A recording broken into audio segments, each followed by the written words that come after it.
예수님의 선교는 사복음서에서도 일관되게 복음서의 저자마다 강조점을 달리하면서 강조되고 있습니다. 마태는 선교의 방법과 목적과 대상을 설명하는 복음서라고 말할 수 있겠습니다. 그리고 유대인을 대상으로 하는 복음서입니다. 우리가 잘 알고 있는 마태복음 28장 18절에서 20절 말씀을 보면 선교의 방법은 어떻게 설명되고 있습니까? 땅끝까지 이르러 주님께서 함께 하시고 땅의 모든 권세를 주셨다는 메시지를 통하여 선교의 방법은 하나님의 동행, 주님의 임재로 말미암아 철저한 의존과 성령의 능력을 덧입어야 감당할 수 있는 사역임이 분명하게 제시되고 있습니다. 그 대상은 모든 족속입니다. 그리고 그 선교의 목적은 제자를 삼음입니다. 특별히 이 마태복음은 유대인을 대상으로 쓰여진 복음서인데 우리가 처음에 보는 족보를 보면 유대인들의 분노를 자아내기에 충분한 내용이 나옵니다. 시아버지 다말과 시아버지와 함께 관계를 맺어 자손을 위한 다말의 이야기, 그리고 창기 라합의 이야기, 모압 여인 룻의 이야기, 그리고 햇사람 우리아의 아내인 것을 보아서 이스라엘 사람이 아닌 듯 보이는 밧세바의 이야기, 그리고 정혼을 했지만 동거 전에 아이를 가진 마리아의 이야기를 통하여 유대인들이 이 족보를 보았을 때 그들은 굉장히 흥분했을 것입니다. 그러한 분노를 자아내기에 분명한 의도적인 이 메시지는 하나님께서 이스라엘, 이 국한된 구원이 아니라 유대 땅에 제한된 구원이 아니라 하나님의 마음속에 온 열방을 향한 하나님의 선교의 열정이 예수님의 족보 속에도 나타나는 것을 볼 수 있습니다. 우리가 앞서 살핀 바 동서남북으로부터 많은 사람들, 이방인들이 와서 아브라함과 이삭과 야곱의 구원의 대열에 동참할 것이며 본 자손이라 일컬어지는 사람들은 밖에서 이를 갈미 있으리라는 내용들은 유대인들을 자극하기에 충분한 내용이었습니다. 그래서 이 말씀에 우리가 목적을 제자를 삼는 것, 그래서 가서 세례를 주고 주께서 분부한 모든 것들을 가르쳐 지키게 함으로써 제자를 삼으라는 이 네 개의 동사가 나오는데 우리가 알고 있는 것처럼 본동사는 제자를 삼는 것입니다. 제자를 삼기 위해 우리는 가야 하고 그에게 세례를 주고 내가 생각하는 어떠한 확신과 신념을 가르치는 것이 아니라 주께서 분부하여 명하신 것들을 전달하는 단순한 통로로서 우리가 그것들을 가르칠 때 우리가 제자를 삼을 수 있음을 보여주고 있습니다. 그렇다면 마가는 무엇을 강조하고 있을까요? 마가는 사복음서 중 가장 먼저 기록된 복음서로 신학자들이 생각합니다. 그리스도의 선교의 근거가 고난에 있음을 보여주는, 그래서 광야에 시작되는 새로운 사역 가운데 예수님은 고난받는 종의 모습으로 오십니다. 그래서 하나님의 나라와 제자도와 특별히 예수가 누구신가를 잘 설명해 주는 복음서가 마가복음이라고 말할 수 있겠습니다. 그런데 이 마가복음의 핵심은 십자가와 영광입니다. 제자의 길, 그것은 십자가의 길이고 주님이 걸으셨던 그 길이 선교로 또 열방 가운데 구원이 임하는 그러한 길인 것을 잘 강조해 주는 복음서라고 말할 수 있겠습니다. 누가복음은 우리가 뒤에서도 살펴보겠지만 누가복음과 사도행전은 한 세트입니다. 그래서 누가행전 전편이 누가복음이라면 누가행전의 후편은 사도행전이라고 말할 수 있습니다. 저자도 동일합니다. 이 누가복음에는 특별히 이방인, 가난한 자, 더 많은 죄인과 세리, 창녀, 사마리아 여인 삭개오의 이야기를 통하여서 예수님의 그 선교가 이스라엘에 국한된 것이 아니라 온 열방을 향하고 있음을 동일하게 보여주고 있습니다. 마태복음과 같이 이 누가복음도 선교의 범위와 내용과 사역에 대하여 이야기하고 있습니다. 선교의 그 내용은 우리가 앞서 예수님께서 누가복음 24장 44절 이하에 증거하신 것처럼 예수님께서 모세율법과 선지자의 글과 시편의 날을 가리켜 기록된 것이 이루어져야 함을 자신이 전했다고 말씀하시면서 그 내용은 그리스도의 죽음과 삶이며 그리스도의 고난이며 또 그리스도의 죽음과 삶에 대한 그 믿음과 또 회개인 것을 이야기하고 있습니다. 거기에 한 가지 더 선교사의 그 역할에 있어서 우리가 단지 증거하는 딜리버리 하는 사람이 아니라 증인으로서 이 일에 너희가 증인이라는 예수님의 말씀을 통하여 사도행전과 동일한 말씀으로 증인에 대한 강조점이 있습니다. 그런데 증인으로서의 사역을 감당하기 위해서는 마태복음에서 28장의 땅끝까지 이르러 주님의 증인이 될 때 하나님께서 함께 하시겠다는 말씀, 하늘과 땅에 권세를 주시겠다는 말씀의 강조점과 같이 이 누가 역시 성령의 능력으로 말미암아 이를 감당할 수 있음을 강조합니다. 그래서 누가복음 24장 49절에서는 내 아버지께서 약속하신 것을 너희에게 보낼 것인데 그러므로 너희는 높은 곳에서 오는 능력을 입을 때까지 이 성에 머물라는 말씀을 하십니다. 그것이 예루살렘에 머문다는 의미죠. 사도행전 1장으로 누가복음 24장이 이어지는 한 편의 스토리인 것을 우리는 알 수 있습니다. 그렇다면 요한복음은 어떤 강조점을 가지고 있을까요? 당시 스토아 철학의 핵심 사상이었던 로고스, 세상을 창조하고 운영하는 원리라 일컬어졌고 예수님이 오시기 전 6세기 전부터 막연한 어떤 신적 존재를 설명했던 이 로고스라는 이 개념을 가져와서 그 막연한 로고스는 막연한 신적 존재가 아니라 하나님이시며 말씀이시며 이 땅 가운데에 거하시며 우리와 한 몸을 이루어 기쁨과 슬픔을 함께 나누시는 예수 그리스도이심을 보여줌으로써 성육신적 성교에 대하여 이야기하고 있습니다. 요한복음 20장 21절에 보면 아버지께서 나를 세상에 보내신 것 같이 나도 너희를 세상에 보낸다고 예수님은 말씀하고 계십니다. 예수님께서 이 땅에 오셔서 우리 가운데 거하셨던 것처럼 이제는 자신과 같이 우리도 예수님의 보냄을 받아 세상의 한가운데서 한 몸을 이루고 그들과 슬픔과 기쁨을 나누는 존재로서 살아가야 하는 선교의 위임, 성육신적, 선교적 삶을 요청하고 있는 주님의 선교적 강조점이 이 요한복음에 나와 있습니다. 자, 그러면 우리가 사복음서에서 예수 그리스도의 그 선교가 어떻게 강조되어 있는가를 좀 살펴보았다면 이 사도행전은 복음이 온 세계로 전파되어가는 과정을 지리적 역사적으로 기록한 책이라고 말할 수 있겠습니다. 앞서 말씀드린 대로 이 성령행전 이렇게 전후편으로 누가복음과 사도행전을 볼 수도 있고 누가행전 전후로도 볼 수 있습니다. 그런데 이 모든 선교 사역의 그 주체가 하나님의 선교인 것처럼 성령께서 증인들을 통하여 이루어가고 계신다는 의미에서는 누가복음을 성령행전의 전편이라 말할 수 있고 또 후편은 성령행전의 후편이라고 말할 수도 있겠습니다. 그 사도의 행전에 나오고 있는 예루살렘 교회를 중심으로 하는 초대교회의 그 특징에 대하여 이 저자는 이렇게 말하고 있습니다. 사도행전 초대의 성도는 정체성이 분명한 교회였다라고 설명하고 있습니다.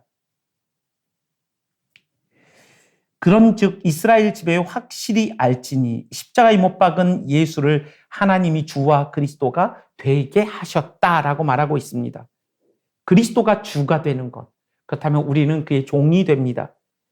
하나님께 주권을 양도한 하나님 나라의 백성으로서의 그 정체성이 분명했음을 보여주고 있습니다. 사도행전 2장에 그들이 수많은 핍박 속에서도 사도의 가르침을 받아 물건을 통용하고 가난한 성도의 결핍을 같이 채우고 선한 삶을 통하여 세상의 칭찬을 받았던 그런 초대교회의 이야기가 나옵니다. 물론 이 교재에서 다루고 있는 초대교회는 사복음서에 나오는 초대교회겠지만 초대교회라고 하면 교회 역사 속에서 AD 500년까지 최소한 313년의 기독교가 공인되는 이 시점을 포함한 교회의 시기를 이야기합니다.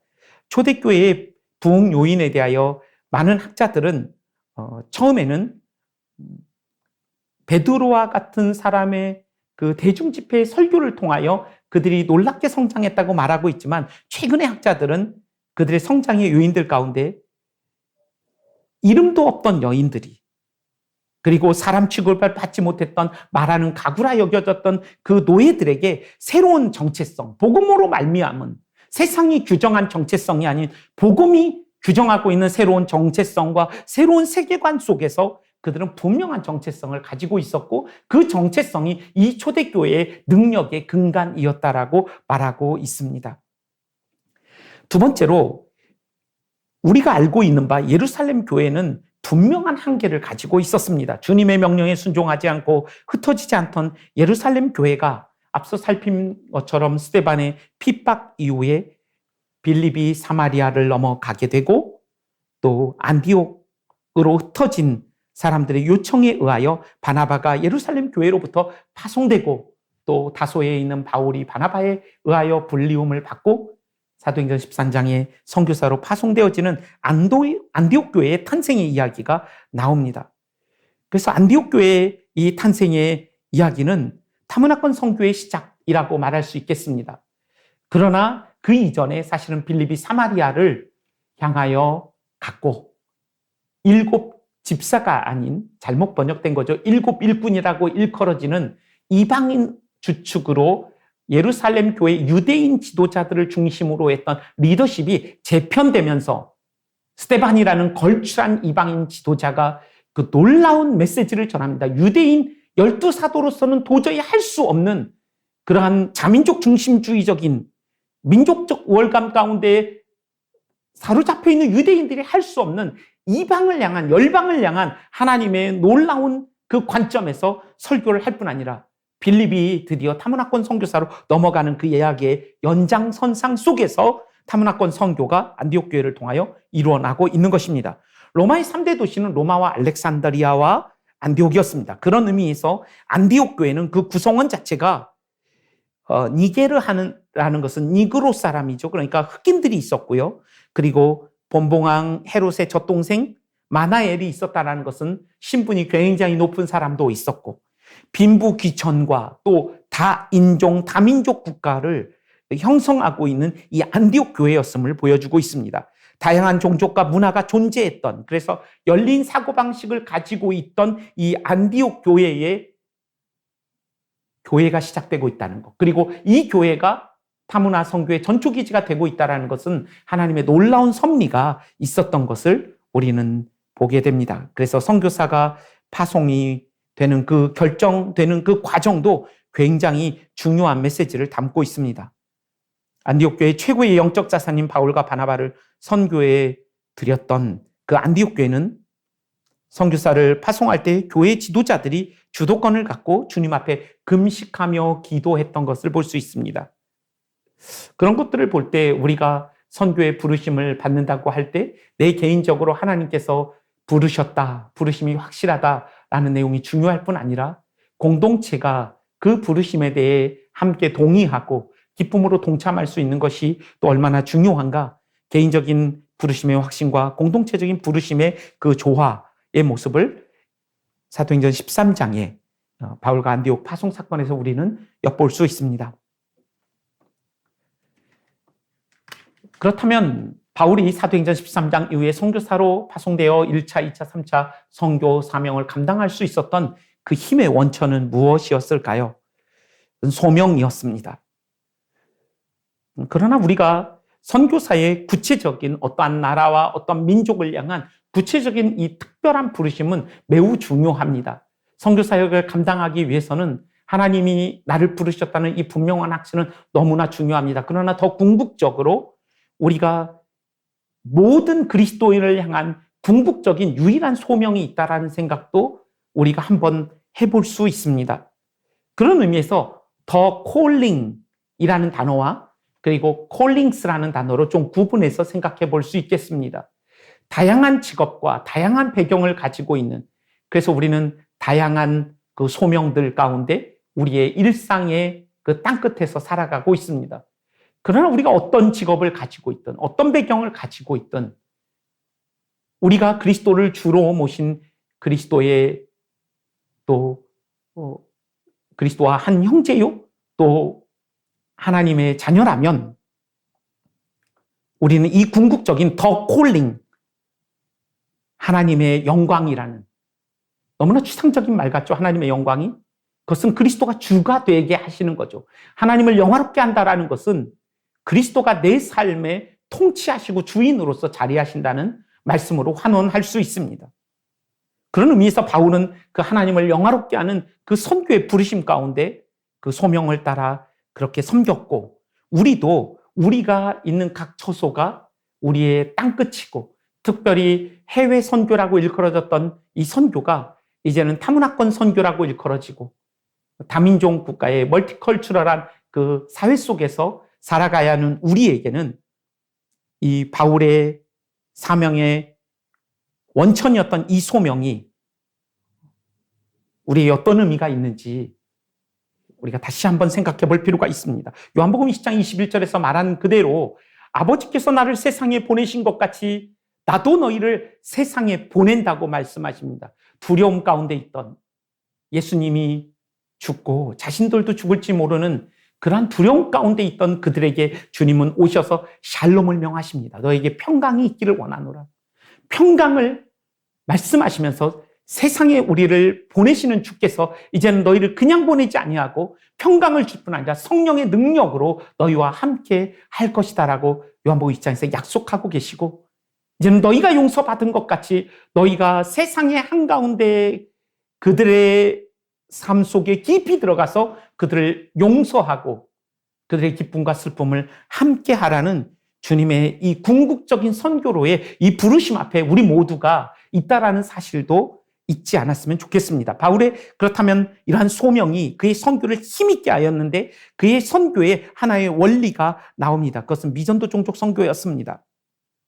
남의 터 위에 집을 세우지 않는다는 원칙을 가졌고, 그의 선교사에게 궁극적인 목적은 복음이 예루살렘에서 일루리공까지 편만하게 되는 것이었습니다.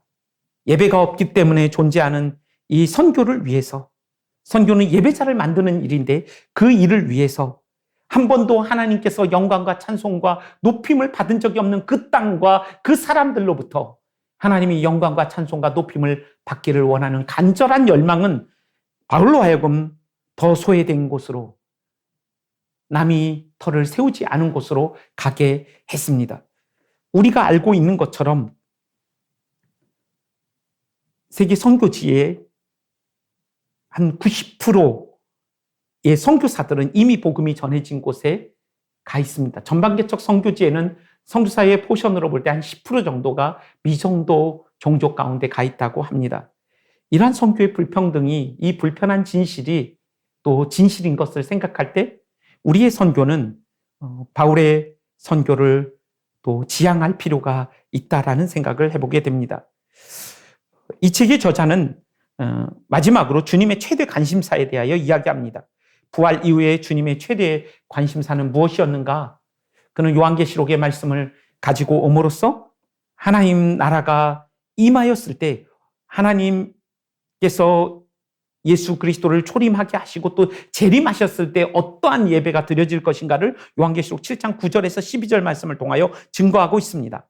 이 일 후에 내가 보니 각 나라와 족속과 백성과 방언에서 아무라도 능히 셀 수 없는 큰 무리가 흰 옷을 입고 손에 종려나무 가지를 들고 보좌와 어린 양 앞에 서서 큰 소리로 외쳐 가로되 구원하심이 보좌에 앉으신 우리 하나님과 어린 양에게 있도다 라는 이 영광스러운 아담 이래로 마지막 구원받은 사람까지 하나님을 향한 놀라운 찬송을 드리고 있는 만국의 예배의 모습을 우리에게 보여주고 있습니다. 24장로들과 내 생물이 주위에 섰다가 땅 아래와 땅 위에와 바다 위에와 바다 아래와 모든 피조물들이 주님을 찬송하고 있는 이 영광스러운 예배를 우리에게 계시록을 통하여 보여주고 있습니다. 주 안에 사랑하는 여러분, 우리는 종말에 주님이 오시는 그날에 이 예배 가운데 그 자리에 우리는 서게 될 것입니다. 우리는 어떤 생각을 하게 될까요? 요한은 이 반모섬에서 이 환상을 보았을 때 어떤 생각을 했을까요? 자신이 그렇게 사랑하고 섬겼던 예수 그리스도가 얼마나 크신 하나님이신지, 얼마나 영광스러운 분이신지를 깨달았을 것입니다. 그리고 자신이 이렇게 영광스러운 하나님이신 줄 더 깊이 알았다면 내가 예수님을 지나온 날에 어떻게 섬겼을까? 어떻게 섬겼어야만 했을까 하는 회한과 안타까움이 자리했지 않을까? 이런 생각도 해보게 됩니다.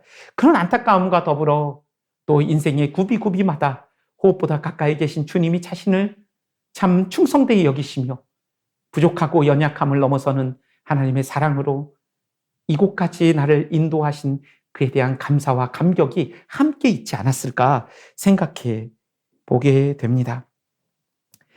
저는 오늘 아주 간단하게 이 신약의 선교에 있어서 한 4가지 정도를 정리함으로써 하나님의 선교에 대한 중요한 신약 성경에서 우리가 다룬 이 신약 성경에서 중요한 메시지들을 아주 간단하게 여러분들과 좀 정리하고 오늘 이 시간을 마치려고 합니다.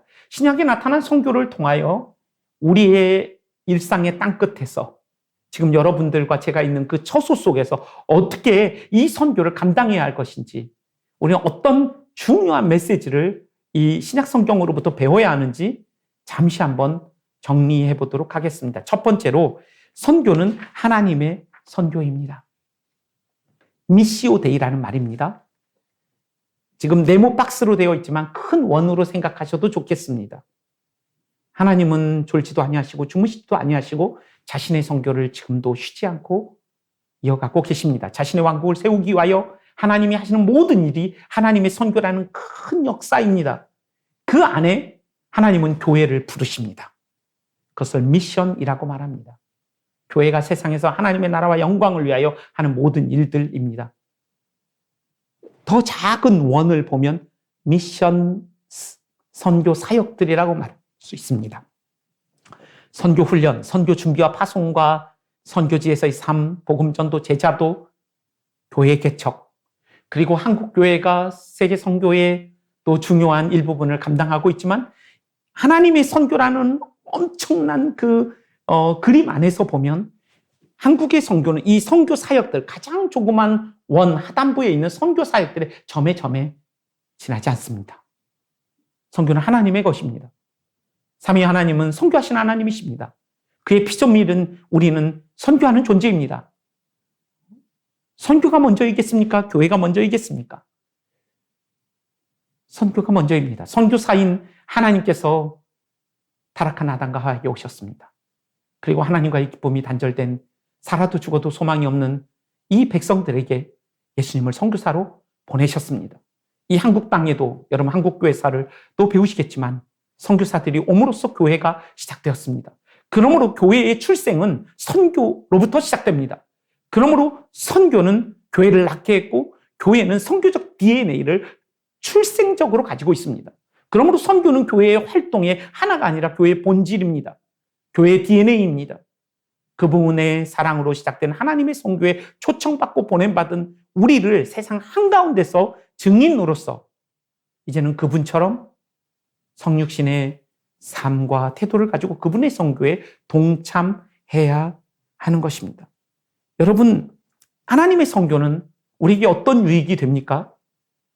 풀 한 폭이 올라오지 않을 것 같은 팍팍한 선교의 현장 속에서 복음의 씨앗을 심고 뿌리며 자람을 볼 수 없고 열매를 볼 수 없는 많은 선교사들에게,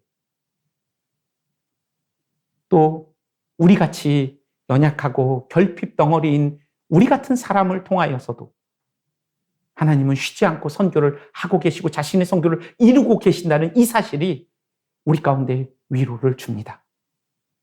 그뿐 아니라 열매를 우리가 보고 엄청난 열매를 누린다 할지라도 이 모든 것들은 하나님이 하셨다라고 고백할 수 있게 합니다. 그러므로 하나님의 선교는 우리를 교만으로부터 지켜줍니다.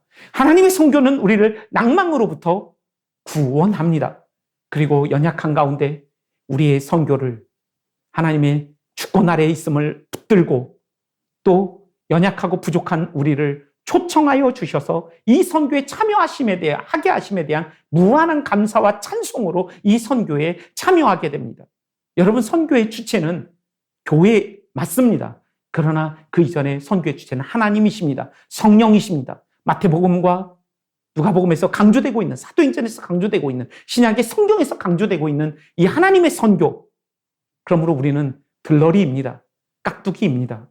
우리가 드러나야 하는 것이 아니라 단순한 통로 되기를 열망하면서 하나님의 선교 속에 하나님의 손길과 능력이 드러나기를 열망하게 되는 하나님이 영광을 받으시는 그 선교에 대한 중요한 메시지가 신약 메시지에 숨어 있습니다. 두 번째, 우리가 앞에서 살핀 대로 선교는 경계를 넘어서는 삶입니다. 하나님의 선교가 하나님의 주권에 대한 강조점을 가지고 있다면 이 선교는 경계를 넘어서는 삶이다라는 사마리아 강도 만난 사람을 도운 사마리아 사람을 이야기를 하신 예수님의 메시지 속에서는 교회의 책임과 성도의 책임, 부름을 받고 보냄받은 성도로서의 책임이 강조되고 있습니다. 주님께서는 그 율법사에게, 그러니까 교회에게 하나님의 백성이라 일컬어졌고 하나님의 백성이라 불리우는 우리들에게 그 이야기를 통하여 메시지를 전하고 계시는 것입니다. 주님은 두 번에 걸쳐서 그 누가복음의 이야기를 통하여 가서 행하라, 그리하면 살리라고 말씀하고 있습니다. 우린 질문해야 합니다. 우리가 알고 있는 지식이 우리를 살리고 있는가? 나를 살리고 사람들을 살리고 있는가? 두 번째, 우리가 지은, 그는 이렇게 묻습니다. 내 이웃은 누굽니까? 주님은 거꾸로 질문을 바꾸어서 말씀하십니다. 너는 누구의 이웃이냐? 관점의 전환입니다. 우리는 누가 내 이웃인가에 관심이 많습니다. 그러나 주님은 바꾸어서 너는 누구의 이웃이 되려느냐? 너가 지금 지은 그 경계가 합당한가? 주님이 하늘과 땅을 가르시고 이 나눌 수 없는 경계를 넘으셔서 이 땅에 오셔서 인간이 되셔서 가장 연약한 모습으로 구유에 태어나시고 가장 처참한 방식으로 십자가에서 구속하심으로써 구원한 이 엄청난 은혜와 긍휼을 받은 우리들이라면 우리가 경계를 지을 수 있겠는가? 참 큰 도전이 아닐 수가 없습니다. 이러한 도전 앞에 주님은 비유대인을 향한 기독교 선교의 진정한 시작, 빌립을 통하여 이루셨던 것처럼 여러분과 저를 통하여 진정한 선교의 시작으로 발걸음을 내딛기를 원하십니다. 세 번째, 이 세 가지 질문은 우리가 앞서 던졌습니다. 여러분, 하나님의 나라입니다. 신약 성경의 중요한 메시지는 하나님의 나라입니다. 예수님의 일성과 세례 요한의 일성은 회개하라, 천국이 가까웠습니다. 이 천국은 하나님의 나라입니다. 유대인들을 대상으로 하는 마태복음에서는 천국이라고 말했지만 마가복음, 누가복음에서는 하나님의 나라라고 이야기하고 있습니다. 신약 성경에 162번이 나오고 공간복음에만 121번이 나오는 이 하나님의 나라는 신약 성교의 핵심이고 신약 성경의 핵심입니다. 간단히 우리가 정리하면 하나님의 나라는 우리는 국민, 주권, 영토 이렇게 나라의 3대 요소를 생각하기 쉽겠지만 우리는 하나님의 나라 할 때 통치의 개념을 생각해야 합니다. 예수님과 세례 요한이 말한 것처럼 회개하라, 천국이 가까웠느냐. 그 하나님의 나라의 그 출구는 회개입니다. 그리스도의 삶과 죽으심에 대한 믿음뿐 아니라 우리가 하나님의 진노를 받기에 너무나도 합당하다라는 우리의 자신에 대한 죄인됨에 대한 확신으로부터 시작됩니다. 의원이 필요한 사람은 죄인입니다. 아픈 사람이 의원을 필요로 합니다. 주님을 의원으로 모실 수 있는 사람은 자신이 아프다고 생각할 수 있는 사람입니다. 존 파이퍼는 선교사는 환자고 선교지는 병원이라고 했습니다. 저는 그 말을 믿습니다. 우리가 사는 세상은 병원과 같습니다. 그리고 우리는 이미와 아직 속에 살기 때문에 주님의 나라가 이미 임하였지만 아직은 완전히 임하지 않았기 때문에 이미와 아직 속에 사탄이 여전히 역사하고 있고 육신의 연약함을 가지고 살아가고 있고 세상과 다른 가치관을 가지고 살아가는 가운데 너무나도 치열한 싸움을 감당해야 하는 주님의 first coming과 second coming 사이에 우리는 아직도 살아가고 있습니다. 주님은 은혜의 문을 열어두시고 아직도 다시 오시는 것을 연장하고 계십니다. 그러므로 이미와 아직 우리가 살고 있는 이 시대는 너무나 절망스러운 참 모습들이 있지만 여전히 은혜의 시대이고 여전히 긍휼의 시대이며 여전히 선교의 시대인 것을 우리는 기억할 필요가 있습니다. 그리고 주님은 사탄의 역사와 육신의 연약함 가운데 살아가는 우리들에게 세상 끝날까지 함께 하시며 너희와 하늘과 땅의 모든 권세로 함께 하시겠다고 약속하고 계십니다. 그러므로 여러분, 하나님의 나라의 이 신학을 관점 속에서 우리는 신약 선교를 보아야만 합니다. 아주 중요한 것은 하나님의 나라의 관점에서 그 나라에 들어가는 입구가 회심이라는 것입니다. 우리는 선교적 교회론이 이 시대에, 다운주의 시대에, 포스트 모던 시대에 굉장히 적실한 교회론임에도 불구하고 여러 대상의 사람들을 포용하려는 그 시도 속에서 한 사람이 하나님의 진정한 하나님의 통치를 받는, 나의 주권을 주님께 양도한 참 회심에 대한 강조가 굉장히 약화되고 있는 우려를 보여주고 있습니다. 그런 의미에서 하나님의 나라의 신학은 아주 현재적으로 나는 하나님의 통치를 받고 있는가, 궁극적인 더 콜링이라는 부르심, 하나님의 영광이라는 이것이 추상적인 말이 아니라 그리스도가 주가 되고 나는 주님의 통치를 받고, 그래서 그 통치를 받을 때에만 주님의 아름다운 성품과 능력이 편지로서, 향기로서, 대사로서 예수 그리스도를 알지 못하는 사람들에게 증거되고 보여지는, 단지 입으로 증거하는 증거자의 삶을 넘어서 성경과 그리스도의 요청인 증인된 삶으로서 존재론적인 삶을 가진 그러한 부르심의 선교적 존재로서의 합당한 삶을 감당할 수 있다라는 메시지가 이 하나님 나라의 신학 속에 있음을 볼 수 있습니다. 마지막입니다. 선교는 하나님께 영광을 돌리게 하는 영광스러운 특권과 기회다. 이것을 통하여 선교를 마지막으로 정의하고 마치려고 합니다. 선교는 무엇인가? 많은 정의가 가능할 것입니다. 그러나 선교는 하나님께 영광을 돌리게 하는 영광스러운 특권과 기회다. 이렇게 말하고 싶습니다. 선교의 존재의 이유는 예배입니다. 하나님의 영광입니다. 예배가 없기 때문에 선교는 존재한다고 존 파이퍼는 우리에게 말했습니다. 선교가 무엇인가? 선교하면 무슨 생각이 나는가? 이런 질문을 하면 사람들은 간혹 희생입니다, 헌신입니다라고 말합니다.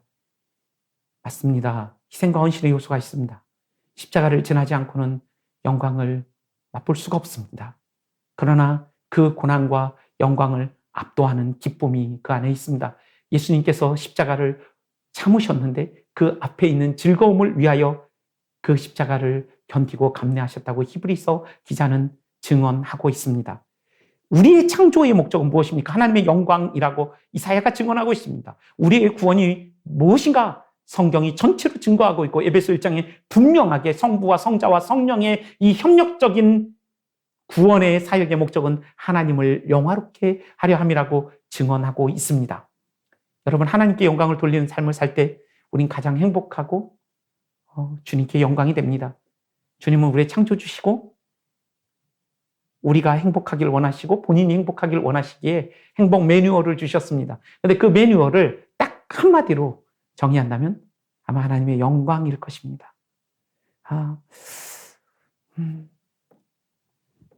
우리는 이런 웨스트민스터의 고백을 잘 알고 있습니다. 많은 장로교 교인들은 천수백 년간 세례를 받기 전에 이 질문 앞에 섰습니다. 인생이 제일 되는 목적이 무엇인가? 그분을 영화롭게 하고 그분을 영원토록 즐거워하는 것입니다. 존 파이퍼는 이렇게 이 말씀을 바꿨습니다. 그를 엔조잉 함으로써 그를 영화롭게 한다. 그를 즐거워함으로써 그를 영화롭게 하는 것이다. 우리가 무엇을 함으로써 하나님을 영화롭게 하는 것이 아니라 존재론적으로 내가 주님이 좋고 주님이 기쁘고 그래서 주님을 의지하고 그럴 때 주님이 영광을 받으신다라는 아주 성교의 생명과 같은 본질적인 이야기를 통해서 우리가 어떻게 하나님을 영화롭게 할 것인가? 그러면 우리는 무엇을 함으로써를 생각하지만 주님은 우리 자신을 원하십니다. 우리의 존재를 원하십니다. 그래서 우리가 주님을 기뻐할 때, 그분을 의존할 때, 그러니까 우리가 기도할 때, 그분과 함께 교제할 때 그분이 영광을 받으시는 것을 우리가 기억할 필요가 있습니다. 그래서 조나단 에드워드는 하나님의 영광을 이런 그림으로 표현했습니다. 하나님의 영광은 하나님의 탁월하신 존재와 성품, 아름다움과 선하심입니다. 그 하나님의 성품이 마치 태양처럼 발산되고 태양의 비추인 그 아무런 빛도 없고 열도 없는 달이 그 태양의 빛을 받아 반사체가 되는 것이 하나님의 영광과 그 영광을 사모하는 성도들의 관계라고 이야기하고 있습니다. 날마다 예배를 통하여 하나님 얼마나 아름다운 분이신지 좋은 분이신지를 경험할 때 우리에게 비추어진 하나님의 아름다움과 선하심은 우리의 삶을 통하여 반사되고 많은 사람들은 이 땅에 살아도 죽어도 소망이 없는 사탄의 눈을 어둡게 하여서 복음의 영광의 광채를 볼 수 없는 자들이 우리를 통하여 그 아름다운 영광을 보게 되는, 그래서 하나님의 영광이 되는 그러한 선교를 우리는 생각했으면 좋겠습니다. 여러분 이제 양화진에 가실 텐데 앤더슨이라는 아이의 묘지입니다. 14살에 그 아이를 부모의 가슴에 묻고 주님이 다시 오실 때까지, 그날 태어나서 그날 죽은 아이의 묘지도 있습니다. 윌리엄 캐리라는 사람은 여러분이 아시는 것처럼 근대 선교의 아버지입니다. 그러나 그는 비참하고 가련하고 도리 없는 벌레 같은 내가 주님의 친절한 품에 안기나이다 라는 아주 참 이렇게 소박한 이 묘지에 문구를 남겼습니다. 자랑할 것이 너무 많고 적을 것이 너무나 많은 그의 경험과 달리 이 그의 묘지에 쓰여져 있는 말은, 그러니까 선교 자체에 헌신한 사람이 아니라 복음 앞에 헌신되어 있었고 하나님의 영광에 헌신되어 있던 사람인 것을 볼 수 있습니다. 여기에서 자기의 이름이 높임을 받지 않습니다. 복음 앞에 자신이 누구인지가 분명히 드러나고 그의 엄청난 그 업적이 하나님의 영광을 가리지 않고 있습니다. 마지막 한 사람의 이야기를 함으로써 저는 오늘 강의를 마치려고 합니다. 데이빗 리빙스턴의 이야기입니다. 아프리카 선교의 아버지였습니다. 그는 한 10여 년 아프리카에서 선교하고 돌아와서 캠브리지의 대학생들에게 그의 삶을 나누었을 때 아내가 중풍에 걸리고 그런 아프리카에서의 그 고단하고 기억하고 싶지 않은 고통스러운 삶을 나누었을 때 그 강의가 끝나고 울었습니다. 선교사님의 삶을 본 희생이라는 단어가 생각납니다. 희생에 대하여 이야기해 주십시오. 데이빗 리빙스턴은 이렇게 얘기했습니다. 희생이라뇨. 난 주님을 위하여 희생한 것이 하나도 없습니다. 내가 주님을 섬긴 것은 내 인생의 최고의 기쁨이었습니다. 왜 선교가 희생과 헌신이 아닌가? 왜 선교는 영광스러운 특권과 기회인가? 왜 선교는 분명한 헌신과 희생을 요구하지만 그것들을 압도하는 그 기쁨과 영광스러운 특권인가라는 그러한 질문에 대한 답을 저는 윌리엄 캐리가, 그리고 양화진에 묻혀있는 수많은 허다한 구름 같은 증인들이, 그리고 데이빗 리빙스턴이, 그리고 이 강의를 듣고 있는 여러분과 제가 주님 앞에서 그리고 이 세상 앞에서 증언해야 하는 우리의 간절한 고백이 아닌가, 그렇게 생각해 봅니다. 여러분 강의 듣느라고 수고 많으셨습니다. 감사합니다.